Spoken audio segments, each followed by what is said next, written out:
Welcome to Barkhausen Nature Bites. Today we're going to talk about one of the best parts of spring, and that's maple syrup. And it's more than maple syrup than just how you like to eat it, be it on pancakes or waffles or pickles even. Not that bad. There's definitely more to it than just that. And just like me trying to put syrup all over my pancakes, I'm not going to be able to do it all at once. So I thought for today, I'll talk about what sap is and also how is it that sap comes out of maple trees. So sap is mostly water and a little bit of sugar. For a red maple, we're talking about 98% water and about 2% sugar in the form of sucrose. For sugar maples, it's better. We're talking about 4% sugar for a sugar maple. That's why we usually use sugar maples to make syrup more often than red maples. And when you make syrup now, this year, and you're eating that syrup, you're actually eating sugars that are made last summer, last fall. That's when the tree made those sugars, the sucrose, stored it in the form of starch. And right now, this spring is when a tree takes that starch, converts it back to sucrose, and that's what you're actually eating right now when you eat your syrup you make today. So the big thing is, though, people often wonder, is that why is it that maple trees are the ones we get sap from? Why not other trees, like an oak, for example? Well, without getting too crazy into maple tree physiology, it really comes down to the unique type of wood that maple trees have.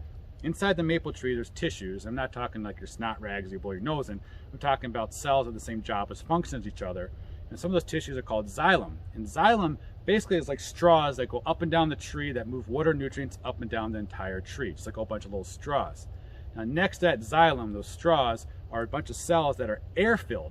And that's where the difference lies. Maple trees have air-filled cells around those straws at xylem. Other trees do not. They're going to have those cells are going to be water-filled. So that's different. What that means is when you get a cold night, and remember, for sap to flow out of the spile, you need cold nights below freezing and above freezing days. And those cold nights, when it gets below freezing, frost is going to form inside those air-filled cells. And as that frost grows, it's going to draw in moisture, water from the adjacent cells, that xylem, the straws. It's going to draw it into those air-filled cells and make that frost grow bigger.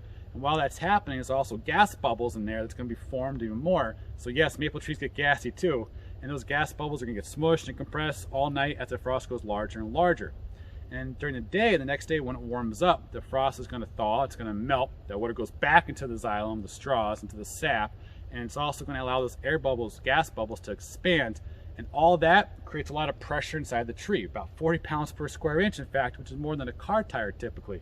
So when you put a spile into it, like right here, all that pressure has a place to escape to and pushes the sap out into your bucket or bag, however you collect it. So it really, that freezing and thawing is really critical for this to happen. And if I had to kind of explain it another way, think about a soda can. You got a soda can, and you shake it, you open it, soda fizzles all over the place, right? Well, for a maple tree, the freezing thawing is kind of like shaking the tree, shaking the soda can. When we put a spile into it, it's kind of like opening your soda can. All that pressure is allowed to escape, pushes the sap out, the soda out, and that's what happens. It's one way to kind of think about it. The other thing too to think about is that for maple trees, they're actually recharging themselves, bringing in sap more at night than during the day. At night, when that frost is freezing, drawing that moisture in from the adjacent cells, that's when the sap is getting drawn up from the ground, up the trunk of the tree in the xylem. Now, that'll happen all night until it gets really cold and it freezes and it shuts down entirely for the night. If it's a slow freeze, so it's slowly getting into that cold temperature, and it's not like a dramatic, quick change that gets cold temperatures, you're gonna get more sap in that tree overnight. Next day, a lot more sap comes out of your spile. If you have a quick freeze, so it quickly gets below freezing really quickly, it's not real gradual, you're gonna be less sap in the tree. Next day, less sap comes out of the spile. And when the sap's coming out of the spile, it's not necessarily coming up and out the spile, it's really coming down and out, sides and out, really from all different directions out the spile into your bag. So there's definitely a lot to this sap coming out, sap flow for maple trees. They're very unique, obviously. It really comes down to the type of wood inside the trunk of the tree. What's crazy to think about is that for as long as we've been using maple trees to make maple syrup, maple sugar, we're still actually learning more and more about how the whole process works, which is, again, crazy for as long as we've been doing it. Either way, it's one of the best parts of spring.